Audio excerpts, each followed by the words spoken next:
Aleluia, torero. Aleluia, igreja de Deus. Aleluia, aleluia. Aleluia, aleluia. Murambura ibiganza dusuhuzanye mu izina rya Vamos Yesu. levantar as nossas mãos e nos Mwami saudarmos em Imana nome de bamugisha muri Jesus. iki gitondo Nesta bela manhã que o Senhor nos concedeu. mu izina rya Yesu Kristo. Em nome de Jesus, sintam-se todos cumprimentados. Mana ishimwe kuko yongeye kabikora Louvamos a Deus, o qual voltou a operar. tukagaruka imbere yayo. Mais uma vez nos encontramos na sua presença. N'ubuntu bugeretse ku bundi. Isto é uma graça sobre graça.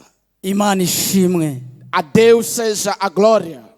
Ndayishima kandi ku ruhande rwanjye ko Em particular também louvo a Deus, mpagaze hano kugira ngo mvugire umwami porque estou aqui para falar de Deus. wancunguye, Deus que me salvou. Yesu Kristo umwana w'Imana. Jesus Cristo, o Filho de Deus. Amen. Amém.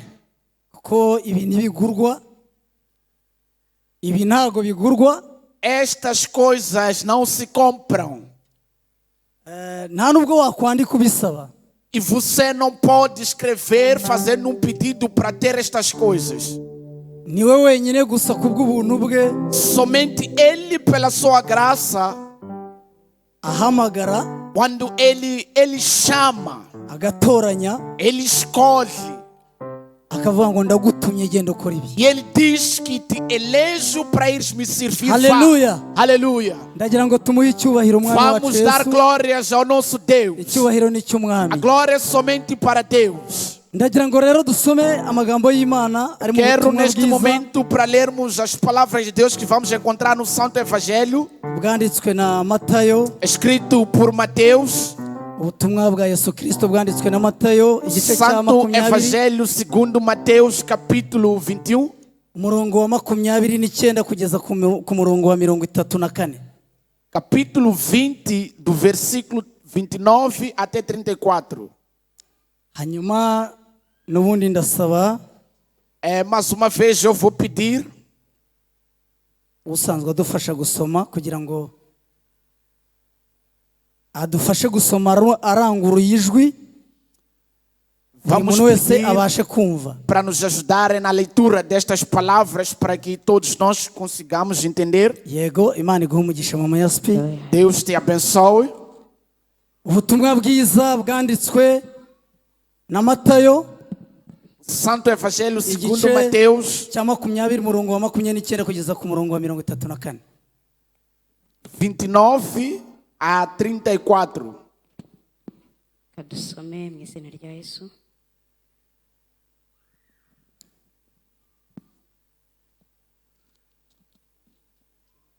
Kadusome. Haranditswe ngo bakiva i Yeriko abantu benshi baramukurikira. Impumyi ebyiri zari zicaye iruhande rw'inzira zumvishe yuko Yesu ahanyura zirataka cyane ziti, Mwami mwene Dawidi tubabarire. Abantu benshi barazicyaha ngo zihore, ariko zirushaho gutaka ziti, Mwami mwene Dawidi tubabarire. Yesu arahagarara, arazihamagara, arazibaza ati, murashaka ko mbagirira nde? Ziramusubiza ziti, Mwami, amaso yacu ahumuke. Yesu azigirira imbabazi, akora ku maso yazo, uwo mwanya zirahumuka, baramukurikira. Amen. Reka na mwene data adusomere mu rurimi rw'igiportuge. Mateus capítulo 20, 29 a 34. A palavra de Deus diz o seguinte: E saindo eles de Jericó, seguiu uma grande multidão, e eis que dois cegos assentados juntos do caminho, ouvindo que Jesus passava, clamaram dizendo, Senhor, Filho de Davi, tem misericórdia de nós. E a multidão o repreendia para que se calassem. Eles, porém, cada vez mais clamavam, dizendo, Senhor, Filho de Davi, tem misericórdia de nós.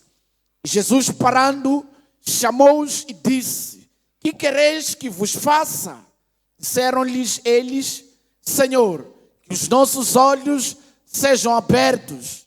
Então o Senhor Jesus, movido de íntima compaixão, tocou-lhes nos olhos e logo viram. E eles o seguiram. Amém.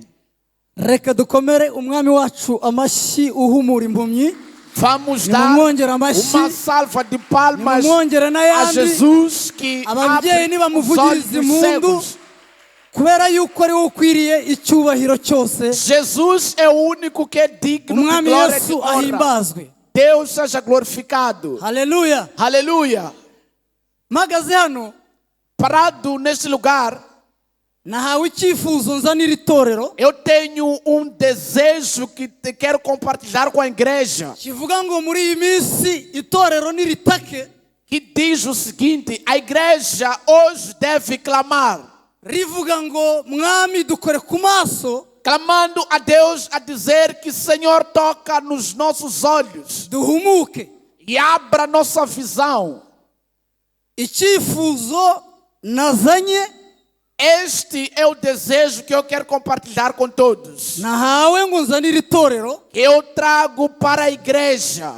kiravuga ngo itorero muri iyi minsi Diz a igreja nestes dias niritake rivuga ngo mwami deve clamar e dizer: Senhor, filho de Davi, dukore ku maso duhumuke. toca os nossos olhos e sejam abertos.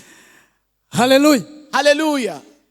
Icyo cyifuzo mbese mwanyemerera mukacyakira. Será que podem receber comigo esse desejo? Ucyakiriye narambura ikiganza imbere y'umwami. Aquele que recebe, levanta sua mão. Umwami Imana guha umugisha. Deus te abençoe. Ubwo turafatanije noneho. Creio que estamos juntos. Bisobanuye ngo tugiye kugendana Vamos andar juntos. kandi uwantumye agiye kutureba nk'umuntu umwe cyangwa se agiye kutureba twese duhuje icyifuzo kimwe. E o nosso desejo é que Deus nos olhe como pessoas que estão unidos no único foco. Amen. Amém? Buriya Imana Deus, yakoze ikintu gikomeye irema umuntu. Deus, Ele fez uma coisa muito grande ao criar o homem. Irema umuntu ibona akwiriye ingingo zose ziriya mubona umuntu afite. Deus cria o homem e Ele vê a necessidade dele ter todos os membros que nós conhecemos.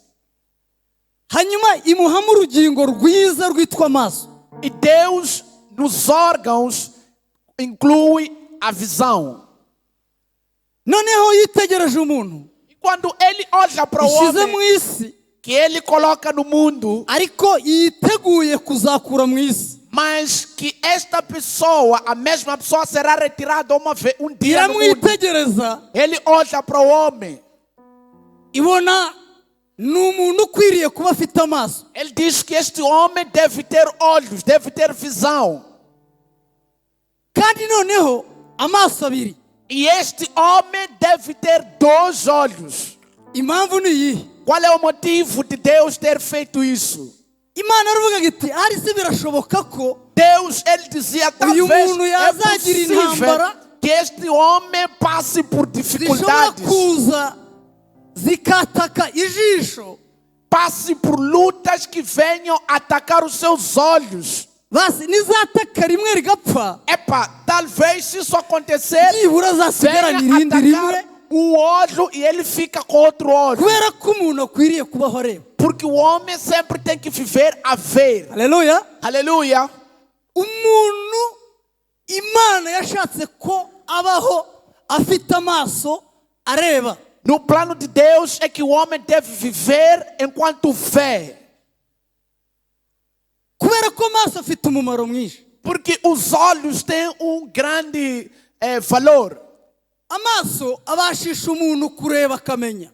Os olhos permitem o homem ver e conhecer.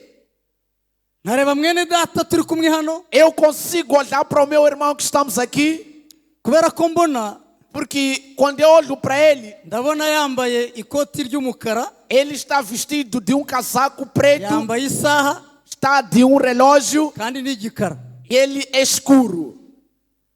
Umuntu ukwiriye kuba ufite amaso areba o homem que deve ter olhos que vê, consegue enxergar, amaso afite umumaro olhos têm uma importância, wo gutuma amenya uma importância de lhe fazer akareba conhecer. ikintu akagitandukanya n'ikindi, Ele consegue olhar uma coisa e diferenciar da akareba outra. umuntu akamutandukanya n'undi, Saber olhar alguém e lhe diferenciar da akareba outra ibihe pessoa. akabitandukanya n'ibindi, Saber diferenciar os tempos.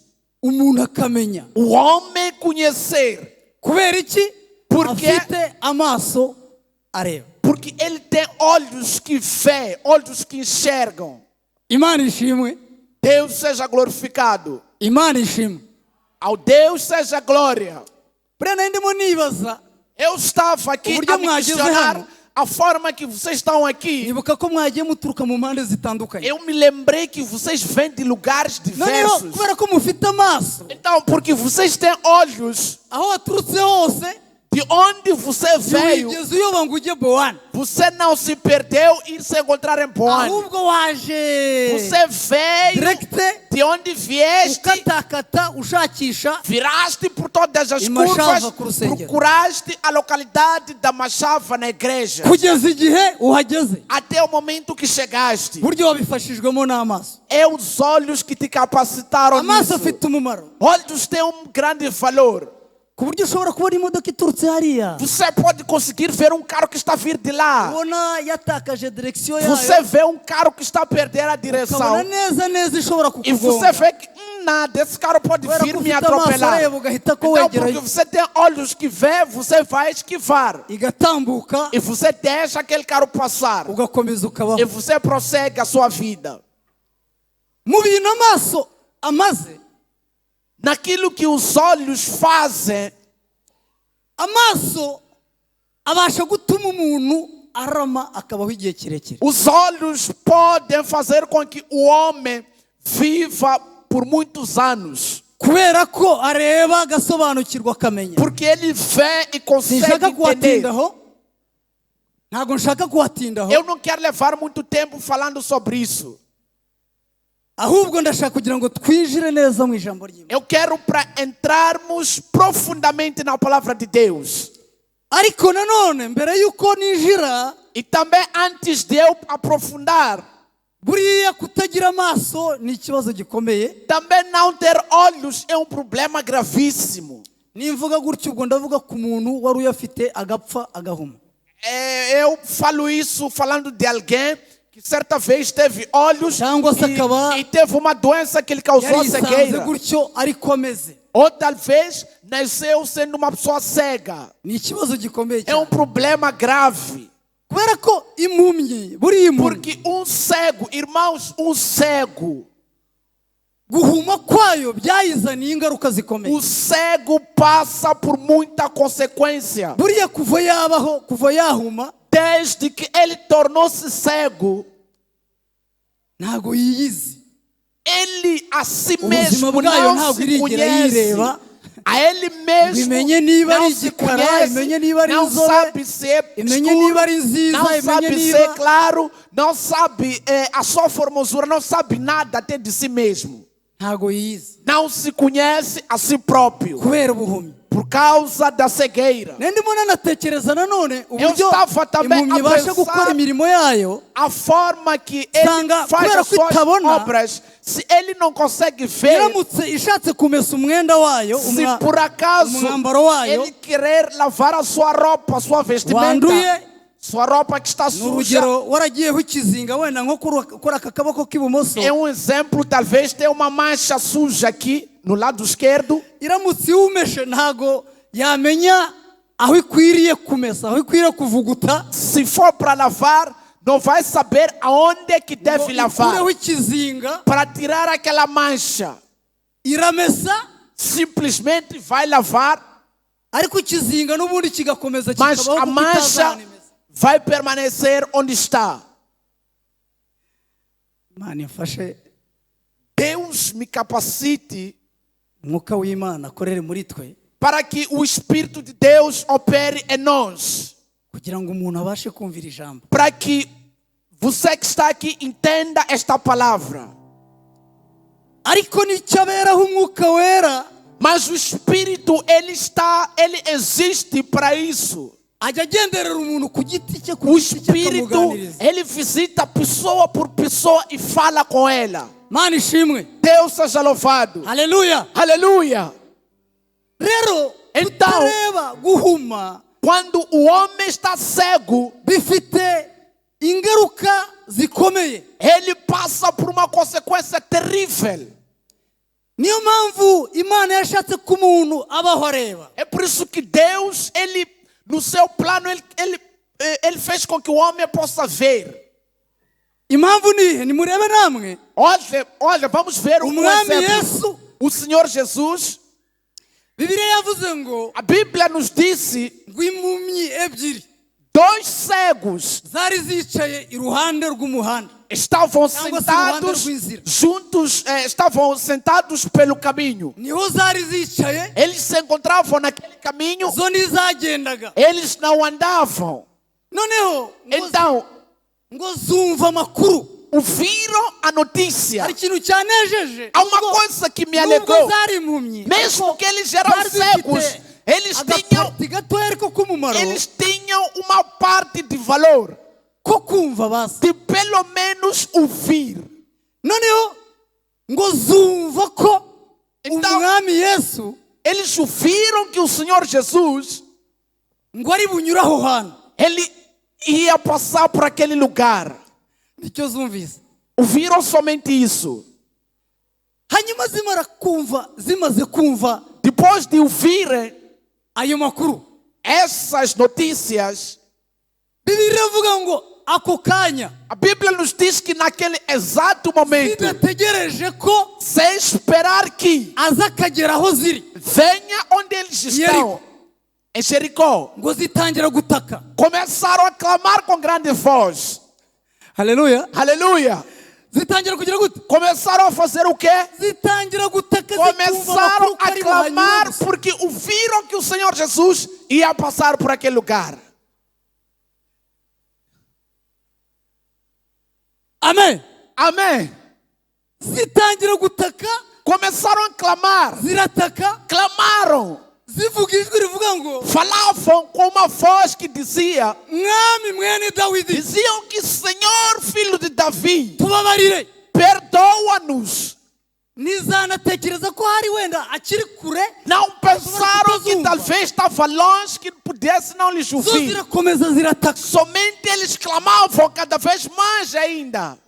Bibiliya iravuga ngo hari abantu benshi baturutse i Yeriko. A Bíblia nos diz que havia uma multidão que Yesu vinha de yari Jericó. yagukanye n'abantu benshi bamukurikiye. Jesus vinha com uma multidão que Beijo. vinha por detrás dele, lhe seguia.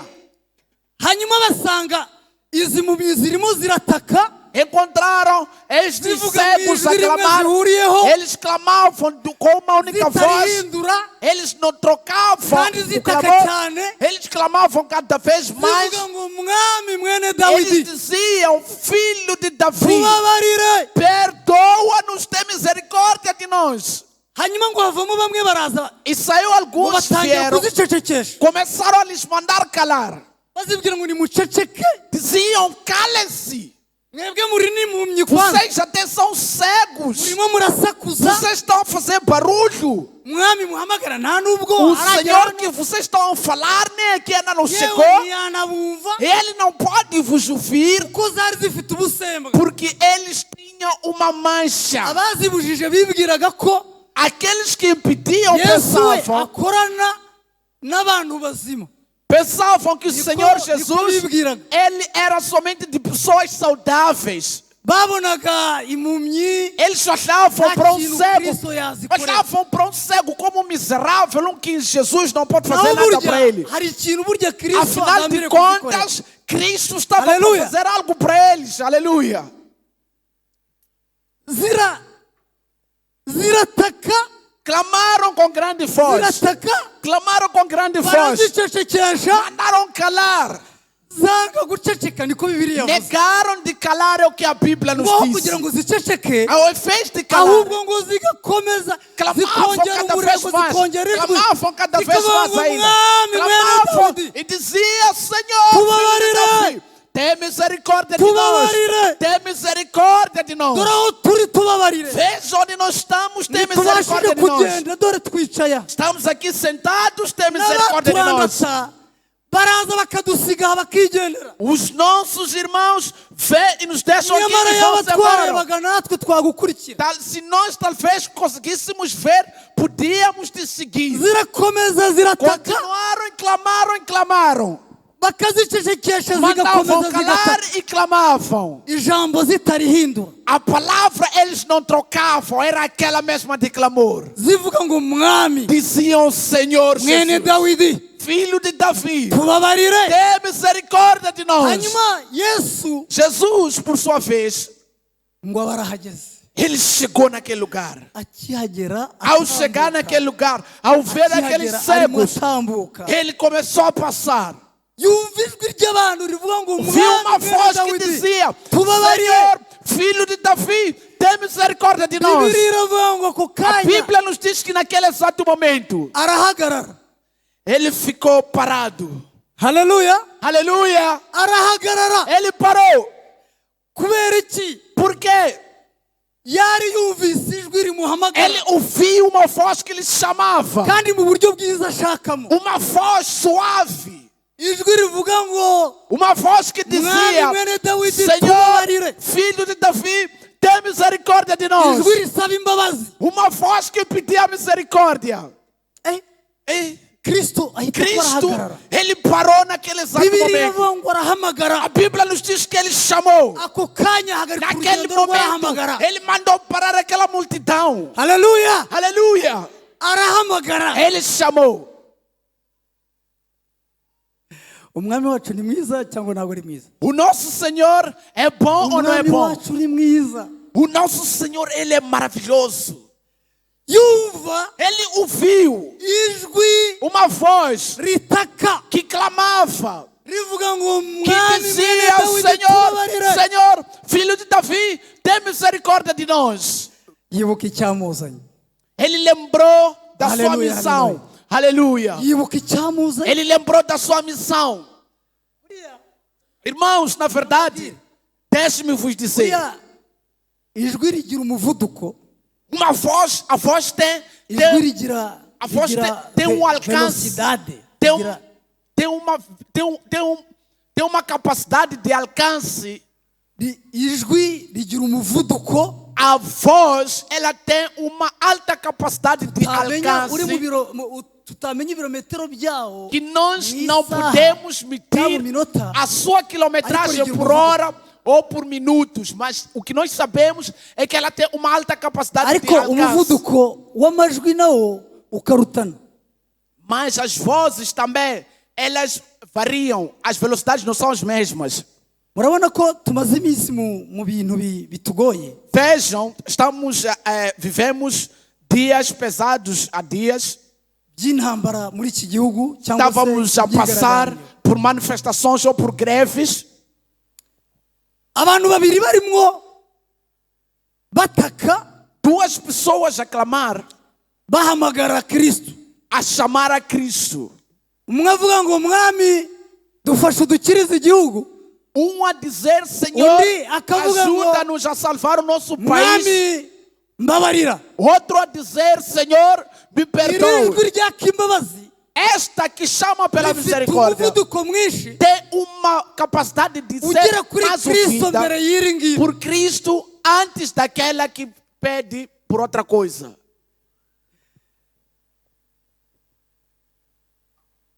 Iryo jwi Kristo aryumva mbere y'andi majwi. Cristo ouve primeiro aquela voz que chama Nicyo pela cyamuteye misericórdia. guhita ko ahagarara. É por isso que ele parou naquele momento. Uko bamuhamagaraga nawe arahamagara. Quando lhe chamavam, ele também chamou. Hanyuma arababaza ngo murashaka ko mbagirirane. Ele perguntou aos cegos: Nicyo kibazo o que Yesu queres Kristo yabajije. que eu vos faça? Foi essa questão que Cristo fez. Ntabwo yari abiyobewe. Ntabwo Não yari que ayobewe ele ikintu não barimo bashaka. sabia, não que não sabia o que eles queriam, Ahubwo yarabarebye mas ele olhou para eles, abona bafite ikibazo kirenze kimwe. viu que eles tinham mais do que um problema. arangije arabaza ngo murashaka ko mbagirira nte? E ele perguntou: o que queres que eu Kuko vos bari faça? bahamagaye bavuga ngo Porque eles tubabarire. chamavam e diziam: Oi, abre, Senhor, acabou, tem misericórdia de nós. bafite n'ubuhumyi. Mas quando ele olhava para eles, viu que até eram cegos. arangije arababaza ngo E murashaka ko depois mbagirira nte? perguntou: o que queres que eu noneho vos kubera ko faça? muri prinsipe z'umwami dukorera, Um dos princípios do nosso Senhor, o Senhor que nós servimos, ashaka ngo umuntu ku giti cye Ele quer que a pessoa em we particular, abumbure akanwa yivugire, a pessoa por si, fale da sua avuga icyo preocupação. umwami ashaka ko Você confessa amugirira. aquilo que queres de Deus. hanyuma bararangurura Então clamaram, baravuga ngo mwami disseram: mwene Senhor, dawidi, filho de Davi, dukore ku maso duhumuke. toca os nossos olhos, queremos ver. izi mpumyi ntabwo zari zifite impamvu. Será que esses cegos não tinham motivo? reka tuganire, sibyo? Vamos conversar. munsubize. Respondam. izi mpumyi ntabwo zari zifite impamvu yo gutaka. Estes cegos não tinham motivos de clamar? zari zifite. Tinham motivos para clamar? zari zifite. Eles tinham sim motivo para clamar. kuko Porque, na verdade, ntizari zishoboye kwikura aho ziri. eles não conseguiam nem se mover de onde ko estavam. impumyi ibayeho ubuzima bubi. Porque o cego vive uma vida terrível, ubuzima bubi. uma vida má.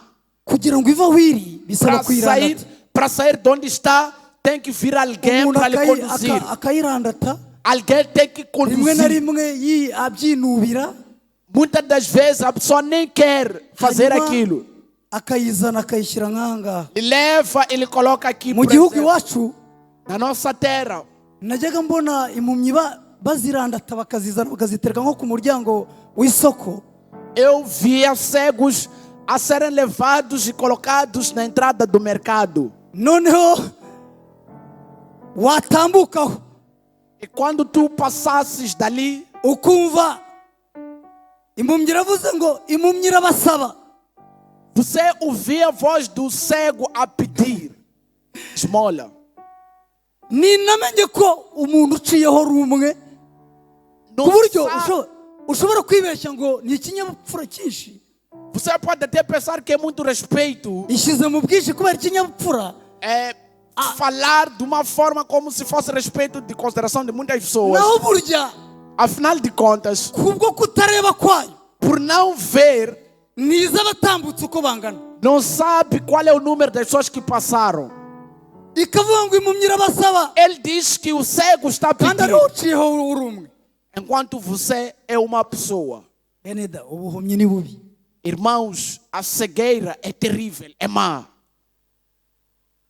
ndifuza ko imana idufasha Eu desejo que Deus nos ajude tukumva icyo imana ishaka, para entendermos o que Ele quer. kuko intego y'imana Porque o plano de Deus ntago ari ukuvugana nawe ku bw'aya maso turimo tureba. não é falar contigo com esses olhos que nós vemos. irabizi ko nta kibazo aya ngaya afite, Ele sabe que os teus olhos não têm ariko problema. nigeze kubabwira ngo Mas eu vos uyu muntu disse, mureba abamwo babiri, este homem em nós tem dois. uw'inyuma uyu nguyu O homem de fora, a casca. ucumbikira uw'imbere, Este que coabita com aquele que está por dentro. watumye Kristo amanuka akaza mu isi, Este homem de dentro que fez com que Cristo viesse na terra. akaza kumuha ubugingo. Para que viesse lhe dar a vida eterna. uyu nguyu tureba inyuma, Porque este que nós vemos de fora, uyu nguyu ntabwo azajya mu ijuru,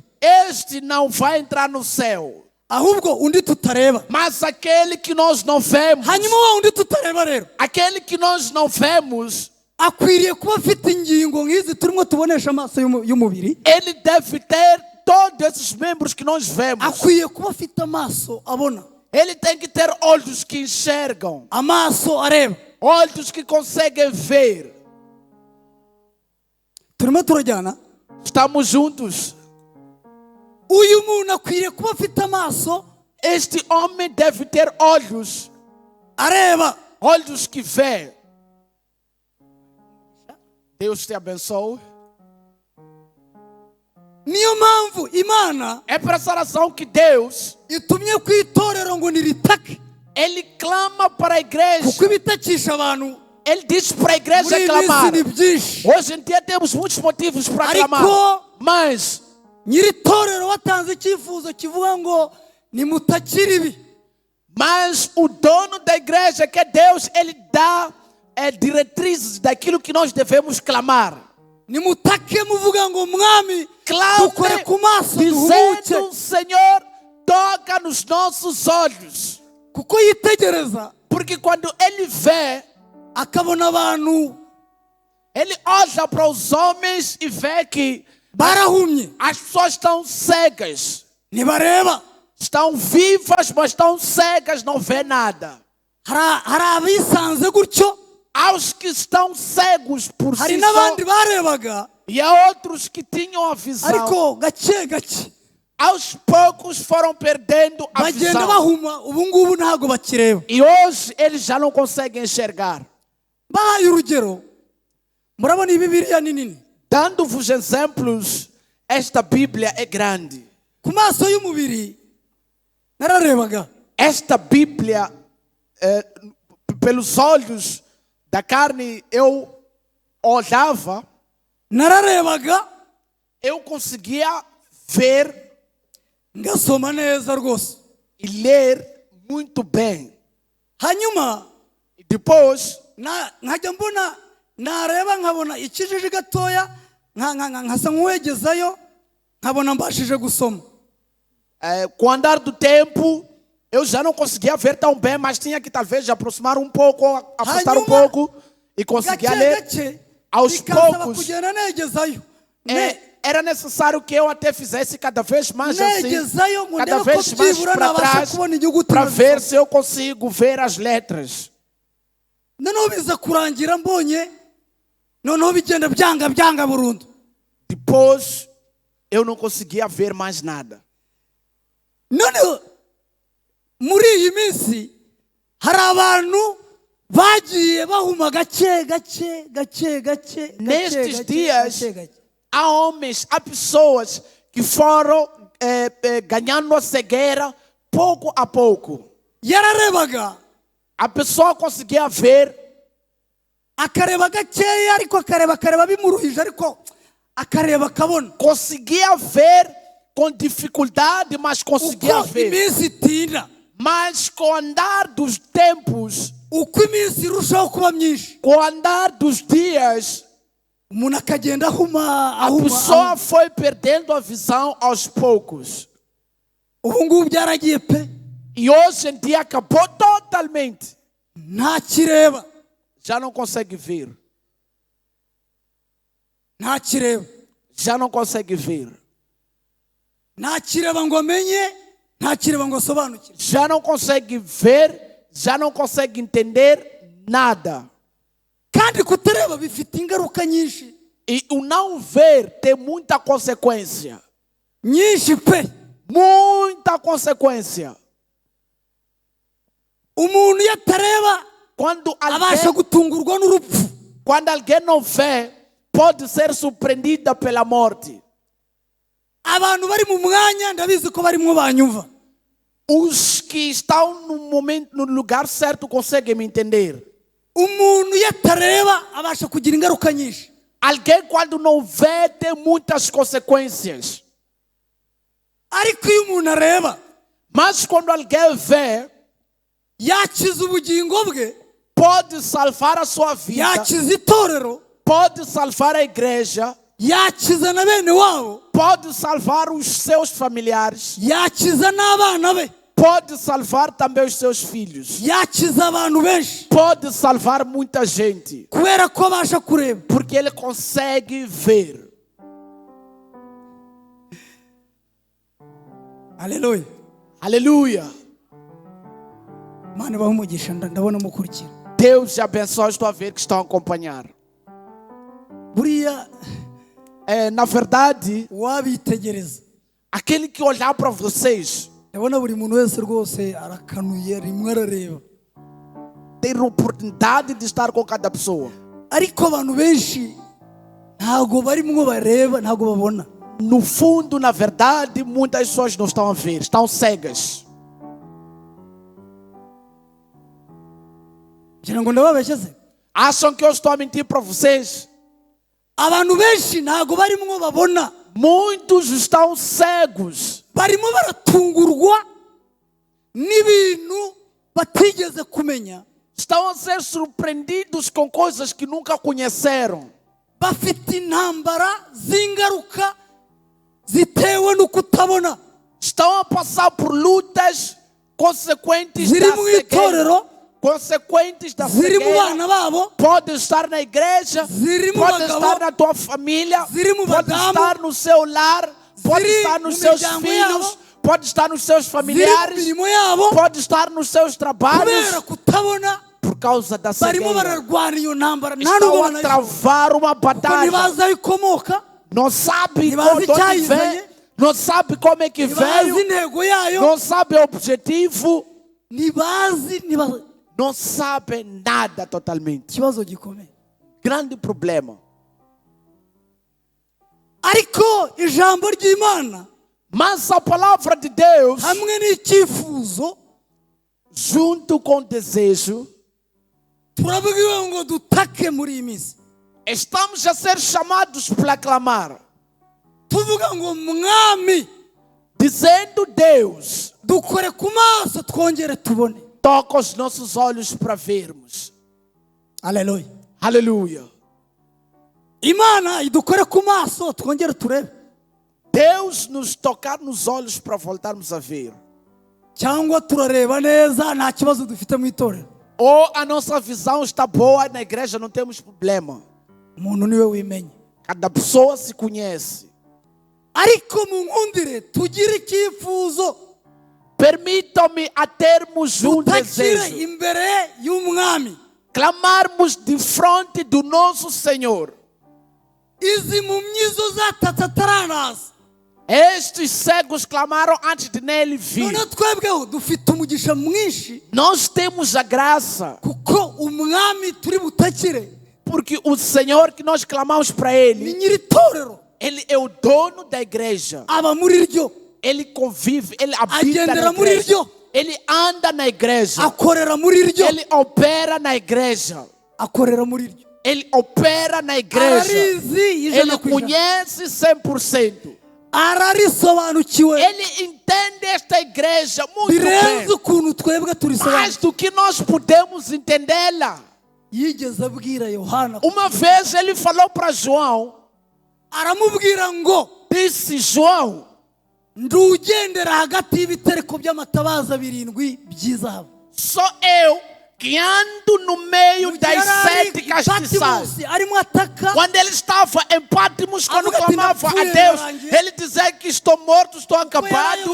yari ayoboye itorero Ele rya Efeso, dirigia a igreja de Éfeso. yibaza ngo rizaba iryande, Ele se perguntava: esta igreja Rizava de quê? onde? Há de viver como? ko mpfiriye kandi nkaba nari umushumba waryo. Se eu estou a morrer e eu era o líder Araza daquela igreja. aramubwira ngo O Senhor Jesus próprio, ele veio e ni falou: jewe ele ugendera hagati disse, sou eu que y'ibitereko ando by'amatabaza no meio birindwi, dos 7 castiçais. kandi E também, fashe inyenyeri zirindwi mu kiganza eu, cy'iburyo. eu na minha mão tenho as 7 estrelas. Niko yamubwiye, É assim que ele falou. ashaka kumumenyesha ko iby'itorero Queria lhe fazer entender que sobre a igreja, abizi arigendera muri ele conhece perfeitamente, está no meio dela, é o dono dela.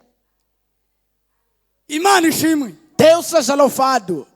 Imana izi itorero, Deus ikamenya conhece a ubukene igreja, bwaryo, conhece a ikamenya sua n'intambara, pobreza, conhece Ifite- toda a sua necessidade, ikamenya n'uburyo conhece também o jeito izo ntambara itorero que rizaza. ele vai parar as Rizazikira. guerras que estão na igreja. Muri kimwe rero Numa das kizarikiza intambara, coisas que vão parar essa luta ni uko rigira amaso areba, é que tenham olhos que vê, rigahumuka, estar rikagira ser amaso areba, descoberta e ter olhos que consigam enxergar ku rwego ao nível uguhagarara imbere wese que aquele todo que parar à sua frente. uba umuzi kuva ku kirenge Você lhe conhece Kugeza ku mutwe. desde a planta dos pés até a ponta da cabeça. uzaza ejo Aquele que vier amanhã cyangwa mu cyumweru ou gitaha na próxima semana, ukaba uzi ngo azaza afite imigambi. você saber com que planos ele há de vir para ti. Uwinjiye mu itorero Aquele que entra na igreja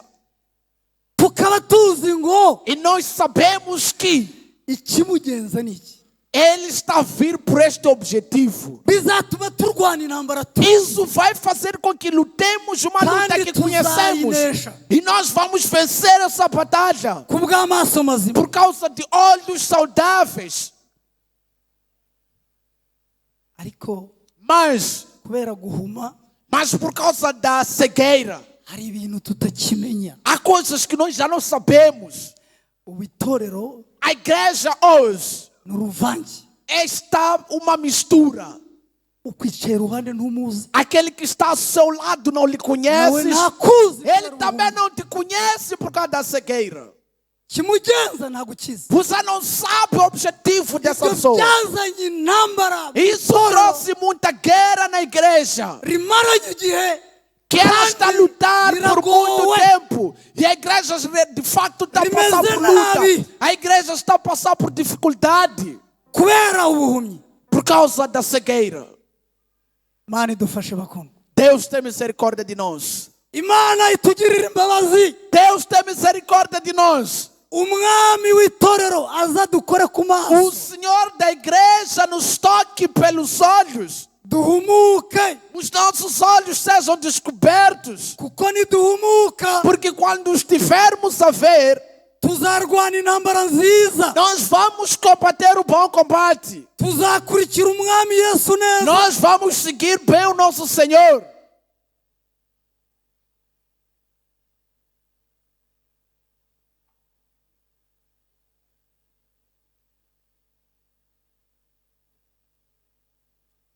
Impumyi zirataka, Os cegos clamaram, barazicecekesha, ariko mandavam calar, mas nada. Eles continuaram a clamar. baravuga ngo Eles mwami diziam: Dawidi, Senhor, Senhor, filho de Davi, tubabarire. tem misericórdia de nós. Nubwo habonetse Mesmo ababacecekesha, que vieram vozes para os mandar calar, kuko barahari. porque existem essas vozes. Cyambabaje bene da. Irmãos, isso que me entristeceu. Ngo bari bari mu bakurikiye Yesu, muri babandi benshi bari bakurikiye Naqueles que seguiam o Senhor Jesus, naquele grupo, naquela multidão, Yesu. Ntago bavuye hanze, não vieram de longe. bari bari muri rya kundi rikurikiye Yesu, Eles estavam naquela multidão que segue ao Senhor Jesus. ariko bashaka ko Mas impumyi ziguma ko queriam bari que impumyi os cegos permanecessem sendo zikaguma cegos, n'ubuhumyi bwazo, permanecessem com sua cegueira, zikazapfa zityo morressem daquela maneira zidakurikiye Yesu. sem conhecer ao Senhor Jesus. Ariko hashimwe Kristo, Mas glorificado seja o Cristo, tameze nk'abantu, que não é como os homens. arahagarara arabahamagara, Ele parou e chamou aquela gente. arazihamagara nako, Chamou aqueles cegos. kuko zari impumyi, Eram cegos. zari zifite inyito Eles tinham um nome. ijyanye n'ubumuga zifite. Um nome apelidado segundo a sua dificuldade. Bibiliya iravuga ngo A Bíblia nos diz.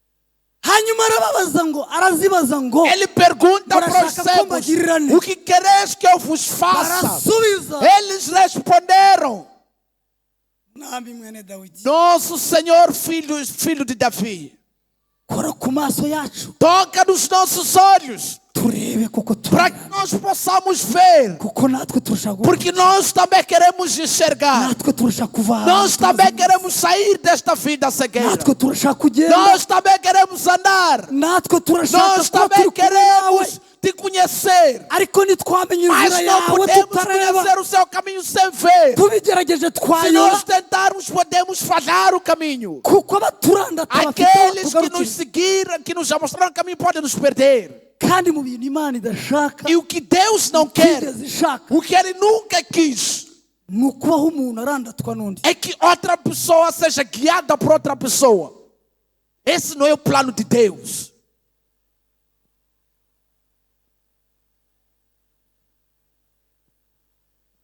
ijambo ryanejeje ku murongo wa nyuma A palavra que me agradou no último versículo.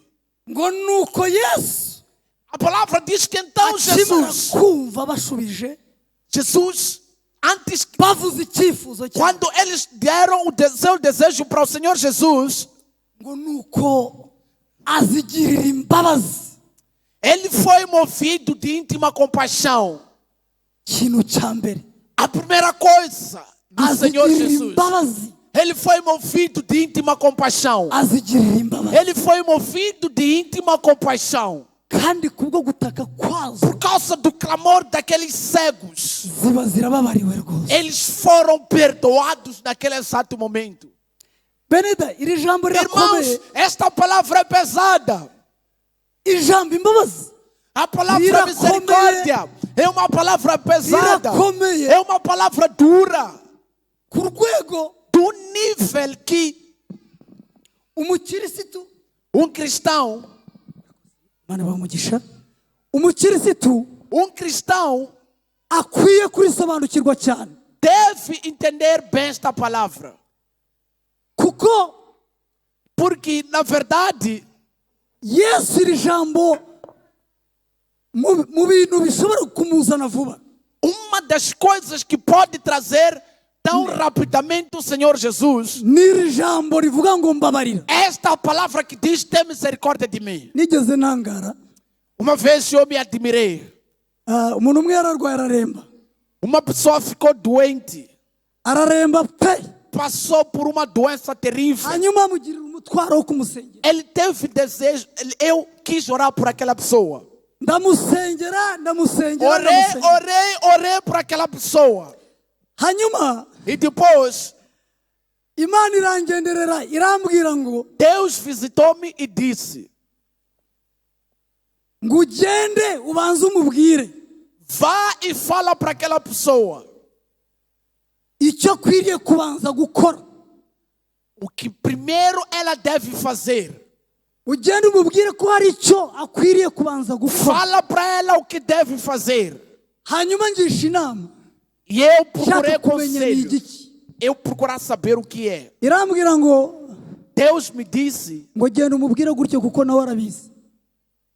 vai falar assim para ela porque ela também sabe o que deve fazer. Ndagenda ndatumika nk'uko Imana Eu fui yabimbwiye. fazer aquilo que Deus me mandou. Cyakora aba umukirisitu mwiza cyane, Ele é um bom cristão.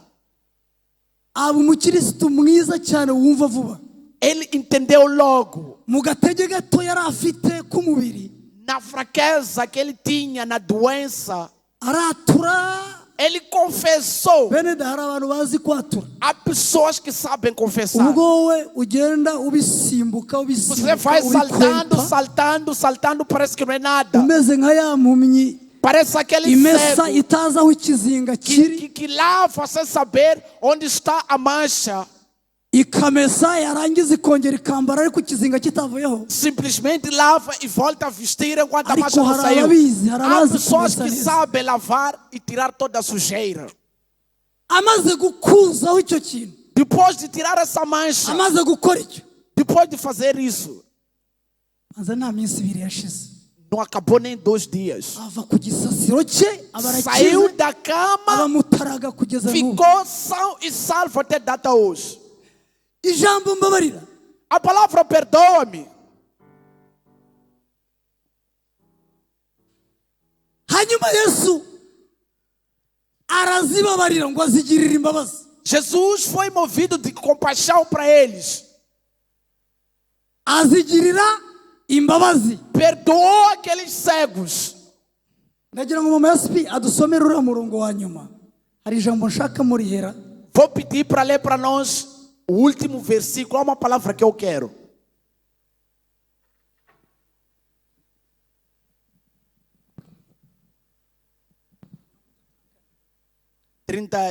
Yesu azigirira imbabazi akora ku maso yazo, uwo mwanya zirahumuka baramukurikira. Amen. Haleluya. Aleluia. Ijambo nashakagamo nirivuga ngo baramukurikira. A palavra que eu queria é Ele aquela que diz queria que eles seguiram ao Senhor. Ko byatangiye ari impumyi, Eles começaram sendo cegos. ako kanya naquele momento, bahindurirwa amateka kubwo kwakira imbabazi za mudou a Kristo. história deles por causa da Bahindurirwa misericórdia. amateka Mudou a kubwo história. gukorwa ku maso Por causa que bakareba. Jesus tocou nos olhos deles, conseguiram ver. Ntibaba bakitwa izina Já não ry'ubumuntu, tiveram mais o nome de cegos. ahubwo bitwa Foram chamados abantu, pessoas, abakirisitu, cristãos, abarokore, cristãos, abana b'Imana. filhos de Deus. Ngo nuko baramukurikira. Então seguiram o Senhor Jesus. Ni bande bamukurikiye buriya? Quem que lhe seguiram? Mumbwire. N'abahumutse ntago São zikirimo. pessoas que foram tirados da cegueira. Murimo murabyumva bakundwa? Estão a entender isto? Iyo umukirisitu yakiriye imbabazi za Kristo, Quando um cristão recebe a misericórdia de Cristo, iyo umukirisitu akozweho na Kristo ku maso, quando um cristão é tocado pelos olhos, ntaba akitwa uko yitwaga, já não é mais chamado daquele nome. ahita ahabwa indi nyito. Ele é dado outro Izina nome. rye Ele é rigahinduka. dado outro nome, é mudado o Ako seu kanya. nome. Naquele exato momento, Nuko baramukurikira. logo seguiram o Babaga Senhor kuzira, Jesus. bari Pelo caminho, impumyi, eram none cegos, bahindutse agora transformaram-se abigishwa ba Kristo. em discípulos de Cristo. Baramukurikira. Seguiram a Cristo. Imana ishimwe. Deus seja louvado. Ntago ndi butinde, Não vou levar tanto tempo. kuko uwumva yumvise, Aquele que ouve, ouviu. ariko Mas icyifuzo kiravuga ngo o desejo diz: muri iyi minsi dutake cyane, hoje clamemos muito. tuvuga ngo mwami dukore ku maso turebe. Com o seguinte clamor: Senhor Jesus, toque nos nossos olhos para que consigamos ver. Kuko niduhumuka Porque se hari ibintu byinshi sermos tirados da muzajya cegueira, mubona byishyira há mu murongo, muita byishyira mu coisa murongo, que byishyira você mu de murongo. ver a se colocar em ordem sozinha por si só. Ntago tuzavunika, Nós não vamos precisar bizagenda de byishyira mu muito murongo, byishyira mu sacrifício. As coisas vão se Tubyuka dusanga colocando iki cyakemutse. em ordem. Você vai acordar, Dusanga iki cyakemutse. encontrar que isto já está em ordem. Vai acordar, encontrar que isto já está organizado. kubera ko tureba. Porque nós conseguimos ver. Ubuhumyi ni bubi bakundwa. A cegueira, irmãos, Muno. é incrível. Aheruka kumpamagara ambwira ibyo mu itorero yari arimo ambwira, Uma pessoa há dias ligou para mim a me falar de uma certa igreja. itorero runaka, De uma certa igreja. arambwira yari arimo anganiriza, Ele conversava comigo. hanyuma arambwira ngo Ele disse-me, twarimo dusenga nka gurupe, orávamos como um grupo. ngo nuko ngo Imana iratubwira ikoresheje umuhanuzi, E Deus falou-nos usando um profeta. ngo iratubwira ngo O profeta nos disse: buriya mubona mu itorero aquele que vem na igreja, hari ibibazo byinshi, tendo muitos problemas, ati buriya byazanywe foram tragos na pasiteri runaka com o pastor X na pasiteri runaka, e com o pastor XY. ngo noneho muri korari yaho Então, naquele grupo coral, ngo yari ifite ibibazo, intambara tinha zituma lutas, icikamo lutas ibice. que tinham que haver uma Hanyuma divisão. arambwira ngo E depois me ni disse: ukubera runaka, ni ukubera runaka, ni ukubera runaka, ngo niko Imana é por yatubwiye. causa do fulano de X, fulano de X, fulano de X, é o que Deus nos disse. Ndavuga ngo kwa cinara Yesu Eu disse em nome de Jesus: impumyi. cego. Ndatangara ndavuga ni abantu Eu admirei, eu disse: pessoas babaye impumyi ku rwego são cegos ao nível batabasha kureba, bo bakumva amabwire gusa, que não podem ver por si só ouvem dizer. hanyuma ndibaza ndavuga ni Imana nijije ku rwego ishobora kubwira abantu ngo dore runaka ushinzwe gushumba intama, ngo niwe utunga imyuka mibi, niwe ujya ikuzimu, niwe ukora ibi. Imana nijije. Será que Deus chega ao nível de mostrar que um pastor que deve guiar as ovelhas, é que faz coisas mais. imana ishinzwe kurinda ubugingo bw'umuntu niyo ishinzwe kuburimbura. Deus que deve sustentar a vida de alguém é que deve destruir. Então, se for Deus já te falar isso, umuntu uzaguhagarara imbere uma pessoa que buri vai cyumweru falar cyangwa se buri diante munsi de ti no cyangwa se domingo mu ou gihe todos os runaka dias ou no dia X, akubwiriza ubutumwa bwiza, pregando para ti a boa nova, a mensagem de Cristo, akuyoboye, te guiando pelo caminho agukorera bya bindi byose e fazendo todas aquelas coisas boas abashumbya intama bakora. que os pastores fazem. Ese ubwo wajya umureba Será que podes olhar para aquela cyangwa pessoa? ukamwumva ubugingo bukubakika, Podes entender aquilo que está a falar? cyangwa byakujyana muri gehinomu? Ou isso pode te levar até o inferno? Ufite imbaraga zingana iki z'umutima ku buryo imana yakubwira ibyo? Que tipo de força você Hanyuma tem para mbigenzuye Deus te falar isso? nsanga abantu kubera kutagira amaso Então, as pessoas, por falta da visão, bitumye batamenyana, faz com que não se conheçam entre bitumye eles. badasobanukirwa ubavugiye imbere ninde, Não entendam Ni quem está à mundo sua ki? frente, que tipo de ibyo pessoa avuga é, isoko yabyo o ni que ele iyihe? fala, qual é a sua origem. Ubwo iryo torero Então, essa urumva ryaragize igreja, ubuzima kuko babwiwe ibyo, cyangwa será ahubwo que essa igreja teve vida porque byahise ko ouviram ricikamo isso? ibice Ou isso aí no kubateza ikintu acabou cy'ubwoba trazendo divisão, n'icyugazi mu buryo ou budasanzwe? medo, ou situações diversas por causa dessa situação. Beneda, Irmãos, imana itugirire ubuntu bwinshi duhumuke. Deus tem misericórdia de nós, consigamos ver. Imana iduhana umugisha mu izina rya Deus Yesu. te abençoe em nome de Jesus. Icyo nagombaga kuvugira imbere yanyu ndakivuze, O que eu quero falar, já falei. hanyuma ndagira ngo turare ku mushumba Vamos convidar o pastor, líder, twingingira imana nk'itorero, para pedir, implorar a Deus por nós. kuko ni icyifuzo cy'itorero. É o desejo da igreja. Hanyuma Então, buri muntu wese atakiri imbere y'umwami, cada um clame diante de Deus.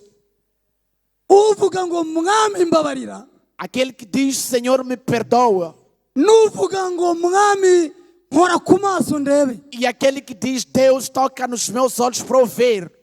bahagurukire rimwe, hanyuma Levantem todos e o pastor. dusenge Imana. Vamos orar a Deus. Ahari se kubw'imbabazi z'Imana Talvez pelas misericórdias de Deus, uyu munsi twataha dutsindishirijwe, hoje nós podemos voltar para casa com ariko vitória. birasaba ko umuntu Mas yimenyeho, é necessário que a pessoa se conheça, yimenyeho ikibazo, conheça o seu problema hanyuma agataka.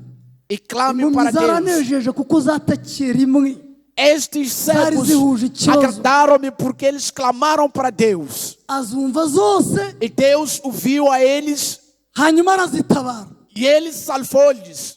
Nimwakire neza ijambo ry'Imana mu izina rya Yesu. Recebam a palavra de Shumba Deus em karibu. nome de Jesus. Fashe gusenga Imana. Me ajude, vamos orar a Deus.